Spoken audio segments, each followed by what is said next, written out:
Welcome to C Weezy Sports Picks Podcast. This is Chris Wise. I am your host. I'm with my co-host and my man C Rob Sports Talk, and it is Victory Monday. Let's go. This is for Dak. This is for Andy Dalton, because I know you would respect the cowboy hat for Victory Monday. We got a lot of hot topics to jump in. What about the Jets winning or the Rams losing? Jalen Hurts balling out in the desert versus Kyle Murray. Let's talk about the Dallas Cowboys yesterday, and then we got the 2 weeks left for playoff football. Victory Monday. Let's start off with the Dallas Cowboys. Corey, how do you feel about the game yesterday? And a little breakdown of our division and us having the slim hopes and possibilities to host a playoff game and win this division. The biggest thing that stood out to me yesterday, Chris, C. Weezy, was that our special teams, creating turnovers, getting a kick return for a touchdown, first one since 2008. It looked like all three phases of the game we've improved. Defensively, we let up some plays yesterday. We let up some drives, but we sustained it enough to get the dub. Offensively, I think the dynamic of our offense has changed with Tony Pollard. I think it's just more elusive. There's a lot of more big plays that can happen. There's a lot of good things that happened yesterday that gives me a lot of hope, man. And especially if the Carolina Panthers play the way they did against the Packers, against the Washington next week, we got a shot. We got a shot. In case you didn't know, guys, we're playing in the worst division in the league, but we don't care because with 2 weeks left, we're playing meaningful football. Before we jump into this, go ahead, subscribe to our YouTube channel. You can find us at CWeezy Sports Picks. Go give us a follow on the IG at CWeezy Sports Pick and C Rob Sports Talk. And then also, if you don't have a Twitter handle, get you a Twitter handle, because interacting during these games on Sundays, on Saturdays, and big sporting events has become one of my favorite things to do. Go follow me at CWeezy Picks. Man, there's 2 weeks left. All four teams in the NFC East has an opportunity to win, and our Dallas Cowboys do as well. Here are the remaining games for each team in our division.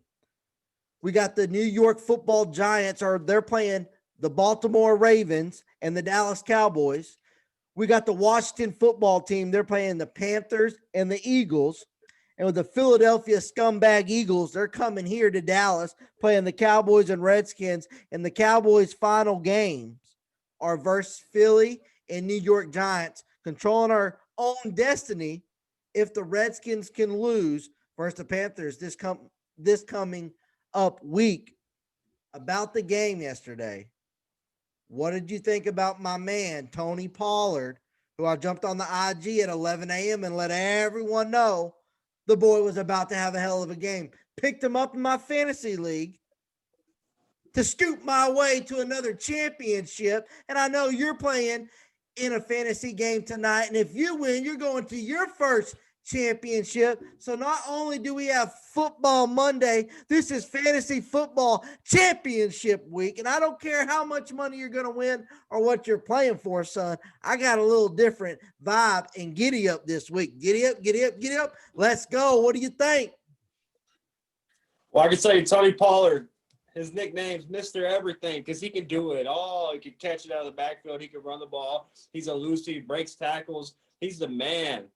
Now, the only question is he an every down back? That's the only question that I have. Can he stay healthy 16 games and, plus more for playoffs if he's an every down back? I don't know the answer to that question. We can see. But I think if we do end up trading Zeke this year and we keep Tony Pollard, we've got to get a running back that can carry the load a little bit too. I just think that Tony Pollard is going to need somebody to get him in and out. I think you can kind of see how Zeke has gone downhill a little bit.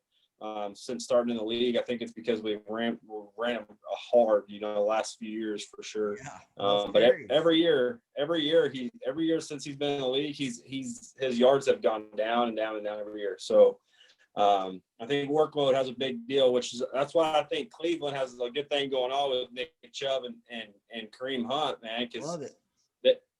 I have Nick Chubb, and I watched that game last night, and they switch off every series. And then when it gets down to the fourth quarter, they're pretty much in and out, every other play. But they use them very well. And I think that's going to preserve both of them for the long term. So if we can do something like that, get a nice rookie or, get somebody in free agency that can help carry the load, done deal right there. You send Zeke to New York. Yeah, I had a hot take yesterday when I came on the IG, let everyone know Tony's about to have a game. I've had a lot of faith in this kid. Not only being able to catch the ball out of the backfield, but he runs hard. And you're right. Zeke's yards per carry has gone down. He's not explosive. He's not getting 20-yard runs. There's not a chance that he's going to break a 60-yarder and not get caught. We haven't seen that. So I had a hot take, had a couple people come at me, a couple people tweet back at me about it. But here's the thing. I'm going to say this, and this has nothing to do with Zeke as a person, his character, and his down year and last year. This has nothing to do with it. You cannot sign a running back to a 6-year, $90 million contract, getting $15 million a year. You can't do it in this league. We've seen it year in and year out on these teams that draft young running backs. For example, Tony Pollard's on a 4-year deal for $3.1 million. He's making $800K a year. Will he want a bigger contract? Yes. You brought up the Browns. Perfect segue here. Kareem Hunt. He got a 2-year, $13.2 million year. He's getting $6.6 million a year. Listen, I'd give Zeke 10 a year for 2 years. I'm not locking him up. I know they want the guaranteed money for the 6 years. He got guaranteed $50 million, I believe. I said this from the get-go. I would have much rather signed Byron Jones at cornerback, playing really well in Miami. You had to pay him, then pay the running back position. That's my thoughts. I say we trade Zeke. I've heard a little bit of rumors about going to New York Jets. I don't know what they would give up for him. I don't know the cap space that we would get hit with. But every 3 to 4 years, draft your running back from the 3rd round to the 6th round. James Robinson, undrafted rookie in Jacksonville. Now they've won 1 game. The boy is balling, though. He is balling. So excited to see what I thought about the Cowboys. What do you think about this defense?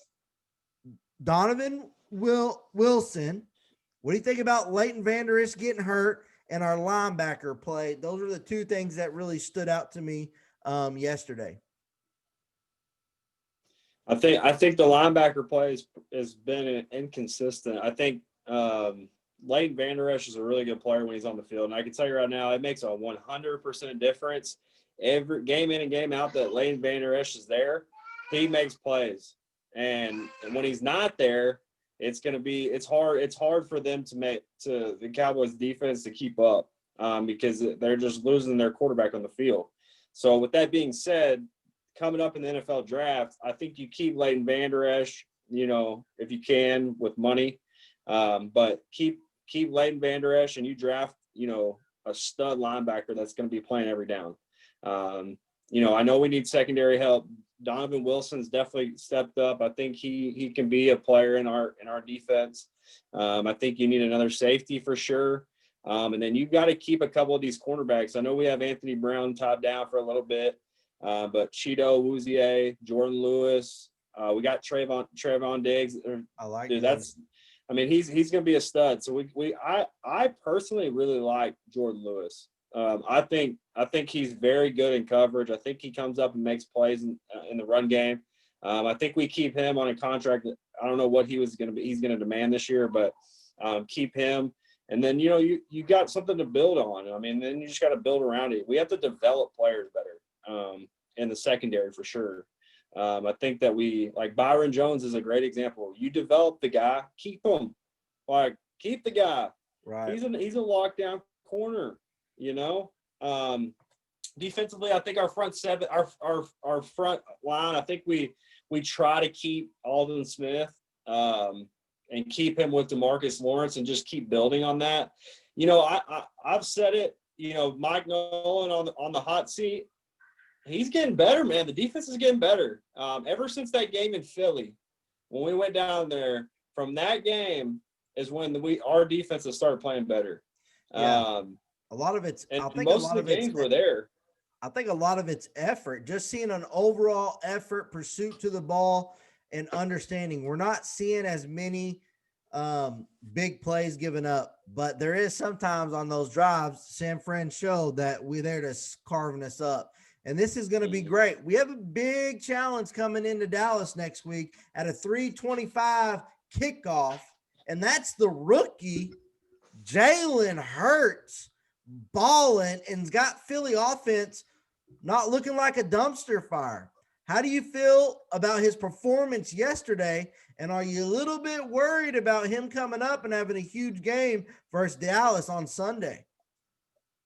I'd be lying if I said I wasn't worried. I'm definitely worried. Jalen Hurts, he's a winner, man. He's one of those quarterbacks that you can never count out. And he's elusive. He can run. He's, last game he had 10 carries for 63 yards and a touch, three passing TDs. He's hard to cover.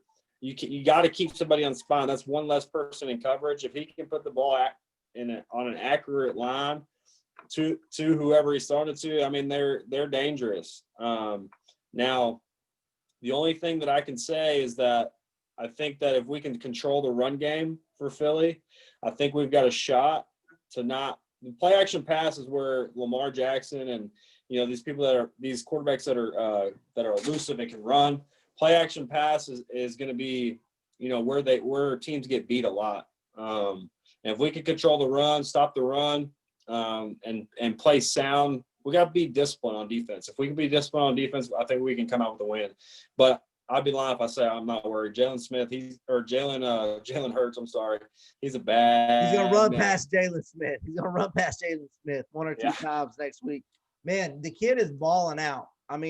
We've seen this over the last, 5 to 10 years. These quarterbacks coming out of college, they step right in, and it's no longer really a learning curve. Small, Hey, hot take, is Oklahoma the new QBU? 100%. The last few quarterbacks that came out of OU are balling, and two of them were on display in the desert yesterday. Man, I like what I see out of the kid. Wentz, I can't believe they went ahead and signed him on that fat contract. And I don't know the complications it's going to have trying to get rid of him. But man, what I've seen from Jalen Hurts the last two games, if he can play anywhere close to that in these final two versus the Cowboys and the Washington football team, dude, Wentz, we're going to trade you, man. There's a couple destinations. We talked about it. We'll send you to the Colts. We'll send you to New York. We'll send you to Jacksonville. There's plenty of teams that need a QB, and there's trouble in Philadelphia. There's trouble, man. If I'm the front office, I'm getting rid of Carson Wentz. Reason why, what you have in Jalen Hurts pretty much. You pretty much have what you have. This guy's elusive. He's a rookie. He's on a rookie deal for the next 4 years. Bro. Get the money off the table, clear the slate. The whole problem with the Philadelphia Eagles right now is they don't put no weapons around their quarterback.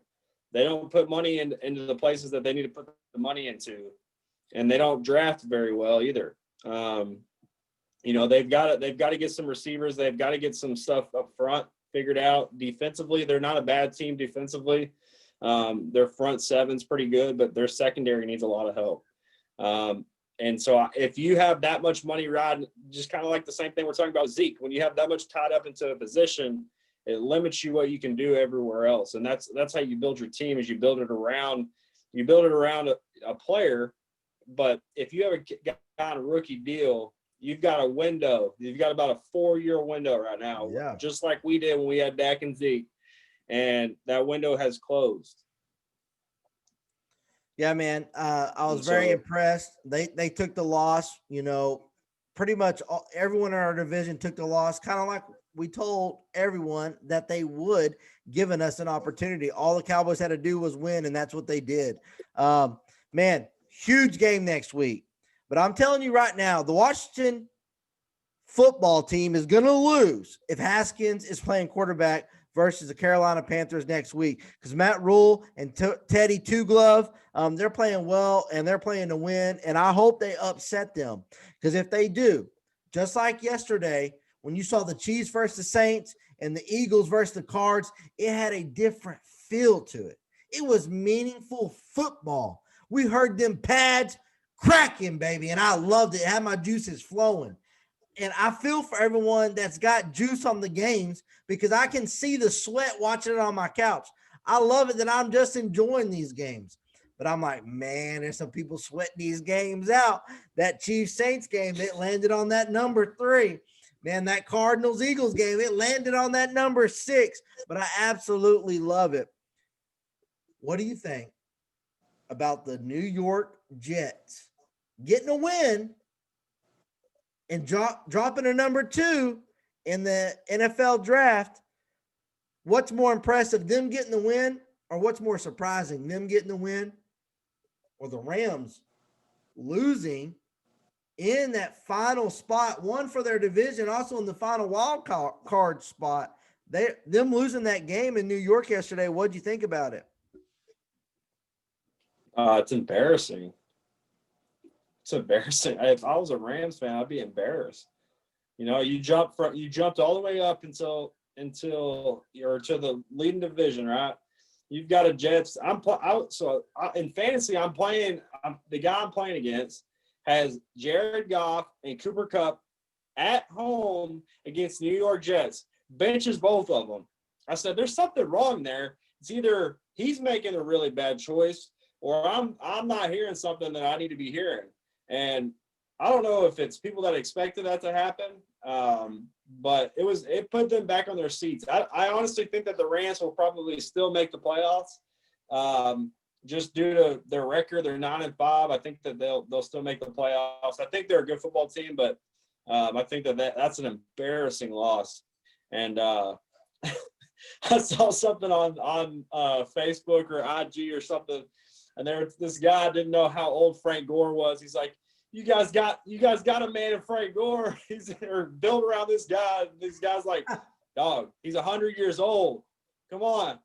It's funny. But Frank Gore, man, still chugging it. He good stat. He has played the most games by a running back ever for 240 games. That's incredible. Props to Frank Gore making a touch catch, sealing the deal. 1-13. Lost all the hope for Trevor Lawrence. Let's go. Man, hats off to Frank Gore, Larry Fitzgerald, Antonio Bryant, Dez Bryant. What's up, baby? Hey, we saw you. You had one catch, but hey, we'll throw up the X for you. Very impressive seeing a lot of these guys score touchdowns yesterday, man. I couldn't believe it. I was sitting and tweet out to Damian Woody. He always talks about the Jets, former player, former Patriot, offensive lineman. And I said, hey, you're going to have a hot take tomorrow.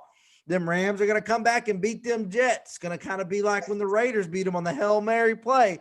It just had that feel to it, and they couldn't get it done. If I'm a Rams fan, I am absolutely a little worried, because out of the last 2 games in the NFC final playoff spot, they're playing the Seattle Seahawks and the Arizona Cardinals. Both teams have a lot to play for, as well as the Rams. So we're going to see what they're made of these next 2 games to see if they will get in the playoffs. I think they will. They got an opportunity. Right now it's the Rams 9-5, Bucks 9-5, Cards 8-6, and the Chicago Bears, since inserting Mitch back in the starting lineup, which they should have never benched, are 7-7, and their 2 final games are versus the Jacksonville Jaguars. You would have to assume that's a win. And they're also going to be playing the Green Bay Packers. If the Packers have that game wrapped up with the number 1 seed, The Bears could win, putting them at 9-7 and forcing the Cardinals to beat the 49ers and Rams. So a lot of meaningful games these last 2 weeks, a lot to figure out the final playoff picture. We also will finalize the draft order for the 2021 NFL draft this summer. Let's jump over to the AFC playoff picture real quick. I'll give you the teams in contention, their record, and their final 2 games, and then I'll go to you, Corey, to let us know what you think, who's going to get in, and who's going to win that division between the Tennessee Titans and Indianapolis Colts. And I'll start there. Titans, very impressive win yesterday. Derrick Henry gets better over time. Tannehill was on fire.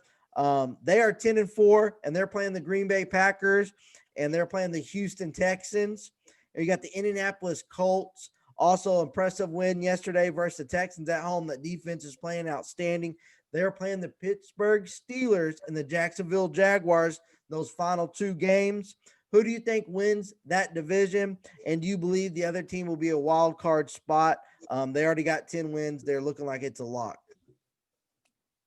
Yeah, definitely. Whoever doesn't win this division is going to be in the wild card for sure. I really like both of them. I think they're both set up. I think the Titans offensively are more explosive, only because of Derrick Henry. They got A.J. Brown on the outside. Phillip Rivers got a rookie running back, Jordan Taylor. That's pretty good. He's got some fumbling issues. He hasn't had it of late. But when the pressure's on, what's he going to do? We'll see what he can do. They've got some receivers, T.Y., Michael Pittman, Zach Pascal had a big day. I started T.Y. Hilton. Pascal had 2 touchdowns, pissed me off, but I still have faith in the Colts. I like the Colts, but I like the Titans better. I think King Henry, man, he's got the Russian title this year again. He just I told you last week, he just shows up in these last few games of the year and he just takes over. Man, did you see that? And Ryan Tannehill. I did. He's throwing grown men around like they're playing peewee football. Like he's on another level. But I want to give out some credit where credit's due. Ryan Tannehill, Marcus Mariota's quarterback, comes in. Nobody expected him to be the long-term solution. Got his money. He's making $20 million a year. 5 total touchdowns yesterday. Man. Big day. He can play like that. Titans are dangerous. They're dangerous. So I like the Titans win the division.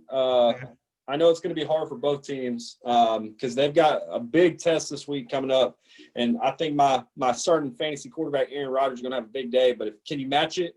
We'll see. Yeah, both of them huge games this week. Titans versus the Packers, Colts versus the Steelers. Man, I'm going to go. I like Tennessee. My dad's a homer for the Titans as well. So I got to go Tennessee winning that division with the Colts getting a wild card. Unfortunately, Phillip's going to have to go on the road somewhere and get a win. Now, it looks like the Steelers are going to win that division, I believe. They're going to win tonight. They'll wrap up that division. And it really is going to come down to 3 teams. The Cleveland Browns are 10-4. And then you got the Dolphins 9-5 and the Ravens 9-5. The Browns' next 2 games are Jets, Steelers. Jets, chalk it up. That's going to be a win. And they're going to play the Pittsburgh Steelers. And if the Steelers have won that division and really don't have anything to play for, I could see them sitting some players. So I see the Browns getting in. The final playoff spot is going to be between the Miami Dolphins and the Baltimore Ravens. You got the Ravens playing the Giants and Bengals, probably win-win. And you got the Dolphins playing the Raiders and Bills. Could the Bills not only win that division, which they've locked it up, they got the T-shirts, they got the hats, but could they knock out the Miami Dolphins of the playoffs and let the Baltimore Ravens get in and then scary Lamar Jackson, see what he can do? He's 0-2 in the playoffs, but could he get in and make some noise? What's your thoughts?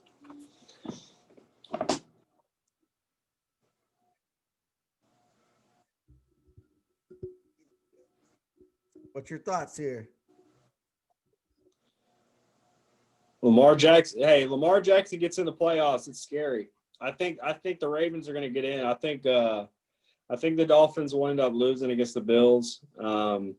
But I can tell you right now, I want all the listeners to think about it like this. Okay. Last couple of years, Lamar Jackson's been, the Ravens have been at the top of the conference. They've been winning the division. They had all the pressure on them. Okay. When you got pressure and you're a young, inexperienced quarterback like Lamar Jackson, you start to fold. All right. Now you've went through those. Now you're trying to get in the playoffs. So you have nothing to lose. You're going to the playoffs. You get in the playoffs. They're going to be dangerous. They're a very good football team. The Ravens. I like the Dolphins too. I think they're a very good team too. But I think that they're.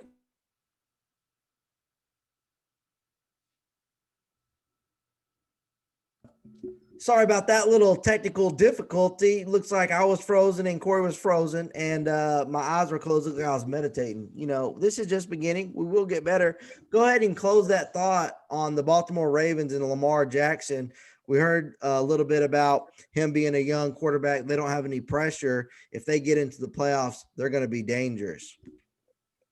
Yeah, they're going to be dangerous. When the pressure's on and you're a young quarterback trying to come in this league, you got a lot of pressure on you, and things happen, that way. You got to go through the struggle to get to the Lombardes.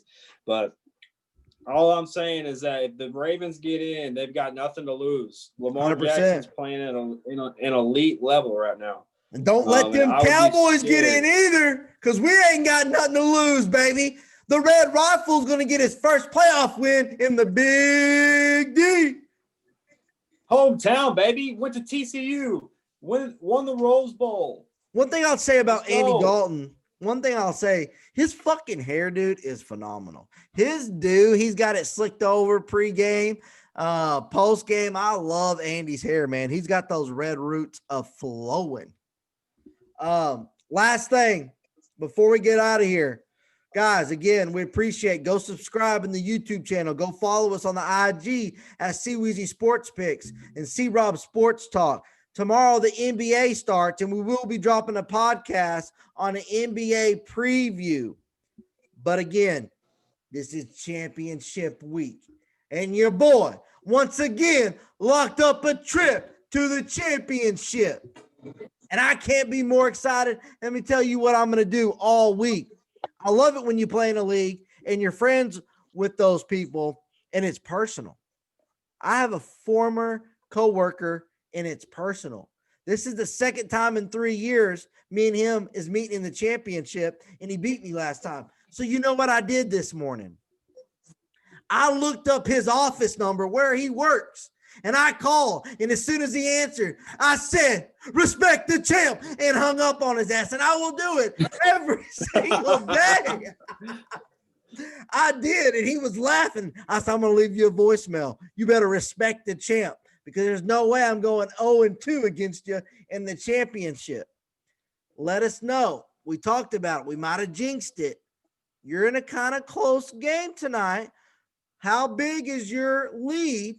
And who does he have playing? And how do you feel about getting to the championship so you can be feeling like I'm feeling? I picked up Tony Pollard. I started him in my flex, and the boy went berserk, baby, leading me to the championship, knocking out the number 1 seed. He was 11-2. Sorry, I had to do it to you. Yeah, so I'm up by 21 points tonight. Woo! And all the Pittsburgh Steelers defense against the Cincinnati Bengals. The only thing, the key to tonight's game, can the Bengals control the football? Keep the football. Do not turn the ball over, and I'll be all right. That's it. That's all you got to do. 21 That's points. all you got to do. 21 points. 21 points. He has Pittsburgh's defense. Points. Pittsburgh's defense. That's it. Man, I will say this. This matchup, it could happen. It could. I was thinking that last night. Your rookie running back for the Chiefs, he got hurt. You had him running. Chubb last night did score a touchdown for you. I was watching it closely. I want you to get in the ship and play our boy Joe. I want Corey versus Joe championship, but you got to get past Pittsburgh tonight. You do not need a lot of sacks, interceptions, and please don't pick six your ass and get that backdoor cover and let Zig get in the championship. But it is possible. So I want you to have this feeling that I had yesterday, because honestly, I did not deserve to win. His team was stacked. I got lucky. Devontae Adams did not score. Amari Cooper had a so-so game. Man, but I'm in, and I'm excited more than anything. It's championship week, and it always feels great. Corey, any final words? Close out this podcast. We know we had a little technical difficulty here. It's going to get better each time. It's all about these mics. It'll get better. It's all about what our mouthpiece and what we have to say. So go ahead, close us out. C. Rob Sports Talk. Appreciate you today. Yeah, follow on Instagram, YouTube, Twitter. C. Rob Sports Talk, C. Weezy Sports Picks. It's only going to get better. That's one thing about these podcasts. You start off, so you got to start somewhere. And there's going to be technical difficulties. If you have the right vision, if you have the right purpose of doing something, there's nothing that's going to get on our way. So, fuck the haters, all the people talking, behind the back, it's coming. Revenge is coming. But no, as far as the podcast goes, it's going to be a good thing for us, because we're gonna be able to incorporate a lot of different stuff in it. I love talking sports, but I also love collabing with personal development, being positive, all the good stuff that the world brings and all that stuff like that. So we'll get into all that. It's going to come around the corner, probably 2021. Right now, we're going to stick to sports talk. But I'm excited, man. My brother from another mother, C. Weezy Sports Pigs. I'm out. Man, I love it. Absolutely. Really appreciate you sharing this. Hey, guys, comment, share, give us a like. We appreciate it. Peace.